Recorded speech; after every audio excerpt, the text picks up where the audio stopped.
O conceito de reprodução humana assistida consiste em técnicas de tratamento contra a infertilidade, tanto da mulher ou do homem, bem como casais heterossexuais, homossexuais e também de pessoas solteiras. Essas técnicas podem ser a inseminação artificial e a fertilização in vitro. A inseminação artificial ela é um procedimento em que a mulher é estimulada para aumentar o período fértil e o homem é colhido o esperma, em que será selecionado e colocado dentro do útero feminino, no seu momento mais fértil, para uma melhor eficácia deste procedimento.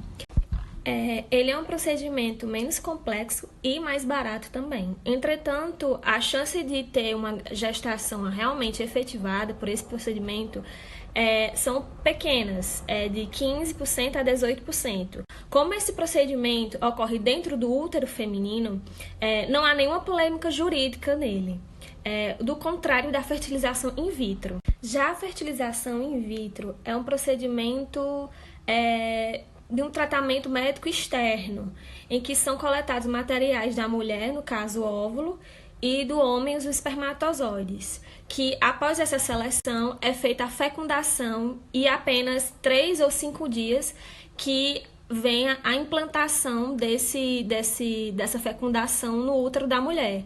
Esse processo tem um custo mais elevado e a chance também é mais elevada.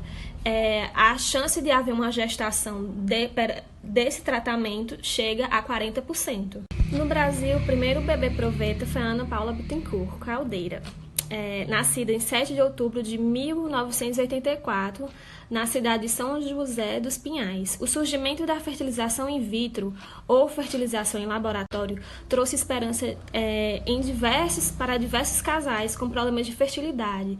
Estima-se que no mundo, de 15 a 20% dos casais têm dificuldade para gerar um filho em algum momento da idade reprodutiva, segundo Daniel Blasioli Dentilho. São consideradas procedimentos de alta complexidade, como a fertilização in vitro ou com injeção intracitoplasmática de espermatozoide. As despesas são de aproximadamente R$12 mil por tentativa.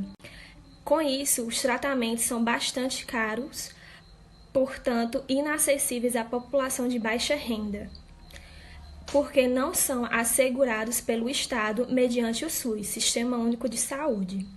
Em virtude disso, o Ministério de Saúde instruiu por meio da portaria número 426, de data de 22 de março de 2005, no âmbito do SUS, a Política Nacional de Atenção Integral em Reprodução Humana Assistida, assegurando assim o acesso de todas as pessoas aos serviços de atenção básica, média complexidade e alta complexidade, relacionadas à reprodução assistida, incluindo a fertilização in vitro e a inseminação artificial. Entretanto, a já mencionada política de atenção integral em reprodução humana assistida foi extinta pela portaria do Ministério de Saúde número 2048, de setembro de 2009, deixando aparentemente desprotegido os casais de baixa renda incapazes de arcar com custos altos do tratamento de reprodução assistida. Os direitos relativos à saúde reprodutiva estão diretamente ligados à dignidade da pessoa humana. O Programa de Ação da Conferência Internacional sobre População e Desenvolvimento, no Cairo, em 1994, foi particularmente importante para a questão da saúde reprodutiva, uma vez que se reconheceram os direitos reprodutivos como direitos humanos. Sendo assim, toda pessoa tem direito ao gozo do mais alto padrão possível de saúde física e mental, motivo pelo qual os Estados devem tomar todas as devidas providências para assegurar, na base da igualdade de homens e mulheres, o acesso universal aos serviços de assistência médica, inclusive essa sendo relacionada à saúde reprodutiva. Nesse âmbito, a Organização das Nações Unidas afirma que saúde reprodutiva é um estado completo de bem-estar físico, mental e social, e não simples ausência de doença ou enfermidade. A saúde reprodutiva implica, por consequência, que a pessoa possa ter uma vida sexual segura e satisfatória, tenha a capacidade de reproduzir e a liberdade de decidir sobre quando e quantas vezes o que deve fazer. Implícito nesta última condição está o direito de homens e mulheres de serem informados e de ter acesso a métodos eficientes e seguros, permissíveis e aceitáveis de planejamento familiar de sua escolha, assim como outros métodos de sua escolha, de controle de fecundidade que não sejam contrários à lei, e o direito de acesso a serviços apropriados de saúde, que deem à mulher condições de passar com segurança pela gestação e pelo parto, que proporcionem aos casais a melhor chance de ter um filho sadio, de conformidade com definição acima de saúde reprodutiva. A assistência de saúde reprodutiva é definida como constelação de métodos, técnicas e serviços que contribuem para a saúde e bem-estar reprodutivo, prevenindo e resolvendo problemas de saúde reprodutiva. Os direitos reprodutivos são, portanto, direitos humanos, compreendendo os direitos relativos à reprodução e à sexualidade humana.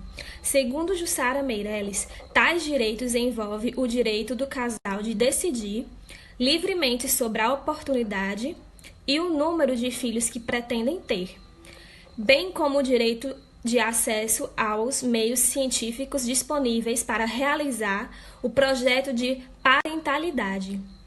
Ou seja, aos direitos reprodutivos, insere-se o direito à reprodução assistida. Enfim, o direito à reprodução assistida é, enquanto direito reprodutivo, um direito humano. A Constituição Federal Brasileira, no seu artigo 226, afirma que a família é a base da sociedade e ela tem especial proteção do Estado. O parágrafo 4 afirma que entende-se também como entidade familiar a comunidade formada por seus pais e descendentes. No parágrafo 5, afirma que os direitos e deveres referentes à sociedade conjugal são iguais entre homens e mulheres. O Brasil se propôs a cumprir os direitos humanos e, a partir dela, no seu artigo 7, ela afirma que todos são iguais perante a lei, sem qualquer distinção. No artigo 16, ela afirma que todo adulto tem direito de constituir família, sendo essa um elemento natural e fundamental da sociedade. Não existe legislação específica sobre a gestação assistida. No entanto, existe um projeto de lei, que é o de número de 1184, de 2003. A reprodução assistida é regulada pelo Conselho Federal de Medicina e na sua resolução 2168 de 2017, ela trata sobre os temas éticos, como a ação de gametas dos embriões não pode ter caráter lucrativo ou comercial, sigilo do doador de gametas. Nem o doador nem o receptor podem saber a identidade um do outro, salvo por motivos médicos. A ação compartilhada homoafetiva, ela é o seguinte: é fecundado o óvulo e é implantado no útero de sua parceira. Embriões excedentes, eles podem ser criopreservados e após 5 anos o paciente pode decidir se vai ou não usá-lo. Doação compartilhada de óvulos. Ele ocorre quando o doador e o receptor participam dando material genético e dividindo o custo financeiro. A barriga de aluguel no Brasil é proibida, já que a doação temporária de útero não pode ter caráter comercial ou lucrativo. Na portaria de número 3.149, o Ministério da Saúde destina recursos financeiros para reprodução assistida por meio do SUS. A idade máxima para a reprodução assistida é de 50 anos, para assim evitar doenças obstétricas de maior risco. A seção temporária de útero só pode ser feita se a doadora genética apresenta problemas para a reprodução no seu útero e em caso de casais homoafetivos. A reprodução assistida pós-morte só pode acontecer se o falecido tiver dado autorização para a utilização do seu material genético criopreservado. O acto de gestante não é aceito juridicamente, uma vez que é feito entre o doador e o receptor, e como é proibido coisas como barriga de aluguel, por exemplo, ele é entendido como feito altruísta. São de nacionalidade brasileira os filhos de brasileiros que nasceram no exterior. Há dois jeitos de fazer isso. O primeiro é após o nascimento, ele ir num consulado ou algo do gênero, declarar o nascimento e, e mandar um translado para o registro civil no Brasil. E o segundo meio é ele residir aqui e após a maioridade ele pedir a declaração de nacionalidade. Bom, o julgamento especial de número 1617 fala sobre uma mulher de 35 anos que sofria de endometriose e de obstrução das trompas. E aí ela queria que o Estado custeasse o seu tratamento de fertilização in vitro, porque ela queria muito engravidar, mas não podia fazer isso de forma natural. E aí a segunda turma decidiu que o Estado deveria custear o seu tratamento, que custava em tese de R$ 12.000, e ela poderia fazer tanto na rede pública como na rede privada. Bom, o julgamento do recurso especial de número 1471 foi interposto por um casal na qual a mulher era infértil devido à salpingectomia bilateral.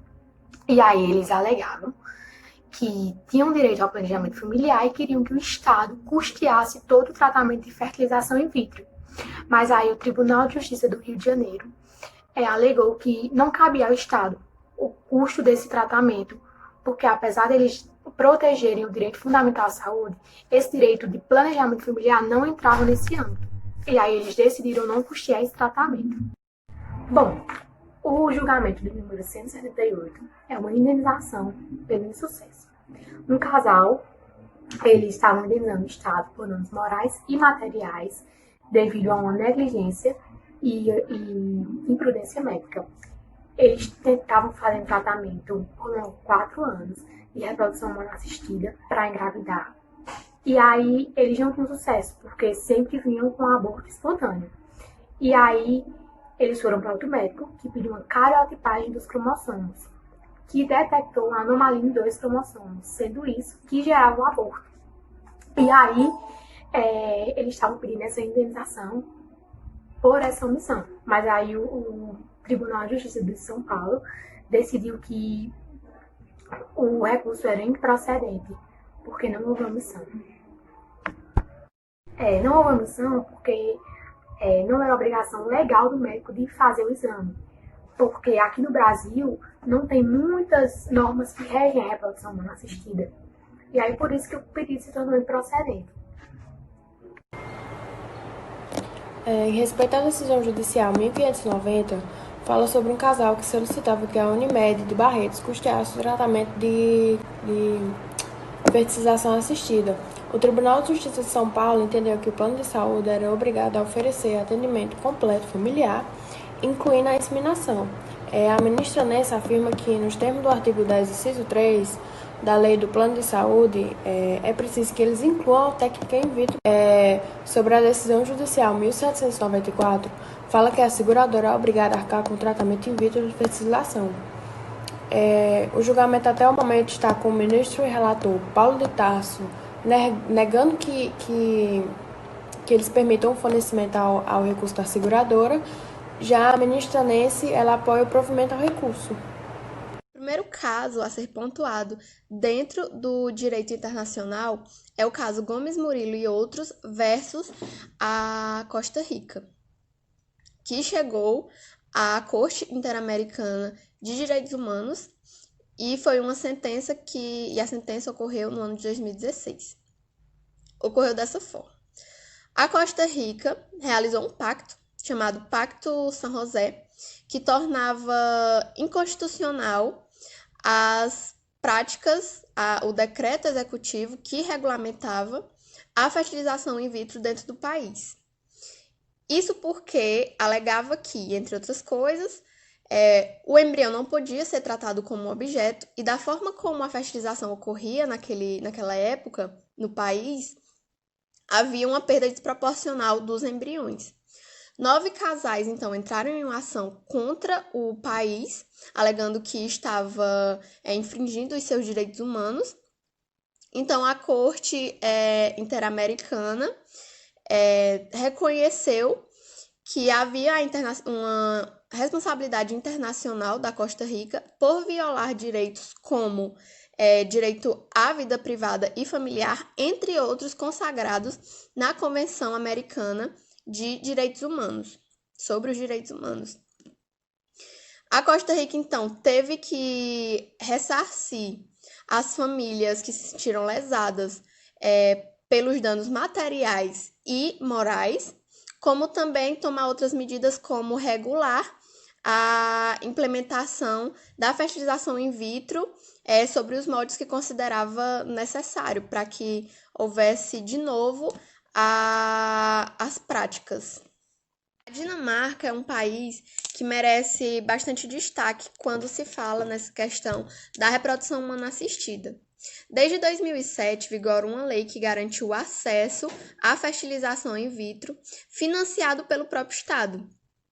Isso está garantido para mulheres, independente da sua orientação sexual ou do seu estado civil. No entanto, há algumas medidas de controle, como, por exemplo, mulheres a partir dos 40 não recebem esse financiamento, elas devem procurar clínicas particulares. E mulheres a partir dos 45 não recebem, não podem fazer de forma alguma. Segundo a BBC, cerca de 10% dos nascimentos ocorridos no país envolvem alguma dessas técnicas da reprodução humana assistida. O país também conta com um dos maiores bancos de esperma do mundo, e isso atrai milhares de pessoas anualmente. E aí é que entra outro ponto a ser falado a seguir. Turismo reprodutivo. Ele ocorre quando uma pessoa sai do local em que vive e vai para outro em busca desses métodos da reprodução humana assistida que não são oferecidos em seu local de moradia. Há uma matéria em 2012 no G1 que fala que o Brasil estava entrando nessa rota desse turismo reprodutivo. Havia uma busca, principalmente por pessoas de países africanos como Angola e Moçambique, pelo Brasil, justamente por uma questão da língua, como também da qualidade das clínicas brasileiras. A gente também tem outro ponto em vantagem, que é a questão dos preços, porque os preços desses métodos aqui no país chegam a ser a metade do que custa em países desenvolvidos. Segundo a Abacate News, desde 2002, a Índia autorizava a prática da barriga de aluguel dentro de todo o país. No entanto, o parlamento autorizou uma disposição que proíbe essa prática com fins lucrativos dentro de todo o país. A subrogação só poderia acontecer se ocorresse de forma altruísta, entre integrantes da mesma família, quando se é casado por pelo menos 5 anos e não se tem outros filhos. Na Tailândia ocorreu algo semelhante. O parlamento proibiu que estrangeiros procurassem esses serviços de barriga de aluguel dentro do país, justamente para tirar a Tailândia de dentro desse polo, desse ponto, dessa rota do turismo de fertilidade. Outro caso é o caso Baby Graham. Um casal americano contratou uma tailandesa para ser a barriga de aluguel e ela ficou grávida de gêmeos. Mas quando eles descobriram que um deles tinha síndrome de Down, solicitaram que ela o abortasse. No entanto, ela decidiu, por questões religiosas, dar continuidade à gravidez e quando os bebês nasceram, o casal aceitou a bebê que era saudável e rejeitou a criança deficiente, deixando ele com a barriga de aluguel. Ele já estava bastante doente, passou muito tempo internado por conta de todos os problemas que ele nasceu. E aí, felizmente, muitas pessoas se comoveram com o caso e resolveram ajudar ela, que já recorreu a ser uma barriga de aluguel por questões financeiras, ela tinha outros filhos e tudo mais. Mas hoje ela faz um apelo, pede às mulheres que não sejam barrigas de aluguel, porque caso alguma coisa dê errado, ninguém vai ajudá-las, ninguém vai ajudar as mulheres, e os bebês serão marginalizados na sociedade. Um caso de muita relevância é o caso Affaire Perplexe, ocorrido na França em 1984. Um casal de jovens, Corinne e Alain, não sei falar direito, se apaixonaram e começaram a namorar. Pouco tempo depois, ele descobriu que estava com câncer nos testículos. Visando ter um herdeiro no futuro, ele resolveu congelar o seu esperma em um banco especializado. E aí, pouco tempo depois, ele se casou com Corinne e ele morreu 2 dias depois do casamento. Aí, Corinne foi nesse banco especializado e exigiu que eles a entregassem o esperma de seu marido. Mas aí o banco se recusou a entregar. Começou então uma disputa judicial que terminou com a corte decidindo a favor de Corinne. Como o processo foi bastante demorado, acabou que não foi possível realizar a inseminação artificial. Mas, a partir dele, começou-se a discutir bastante sobre a questão da reprodução humana assistida post-mortem a nível internacional. E aí, as questões éticas e sociais relacionadas a essa prática fizeram com que vários países não permitissem que ela acontecesse, como, por exemplo, a França, a Espanha e a Alemanha. Mas aí também a gente tem a Inglaterra, que aceita a prática, no entanto, só garante os direitos sucessórios à criança caso tenha sido deixado um documento pelo decujus que expresse esse desejo. O último ponto que irei falar é sobre o caso Babe M, mas há vários casos sobre o assunto, sobre reprodução humana assistida. Ocorreu nos Estados Unidos, o casal Stern, em 1985, por meio de uma agência, contrataram barriga de aluguel. Efetivaram tudo por meio de contratos e fizeram o devido pagamento. Mas a mãe, a barriga de aluguel, Mary Beth, decidiu fugir com o bebê. O casal, então, entrou com a ordem judicial, pedindo que ela os entregasse à criança, e assim foi feito. Mas começaram uma disputa pela guarda da criança, porque Mary Beth alegava ser a mãe real de Babe M. A Suprema Corte de New Jersey decidiu que o bebê ficaria com o casal, porque eles tinham uma condição melhor de vida, então o bebê estaria melhor nas mãos deles. Mas restituiu a Mary Beth a condição de mãe e deu a ela o direito de visitação.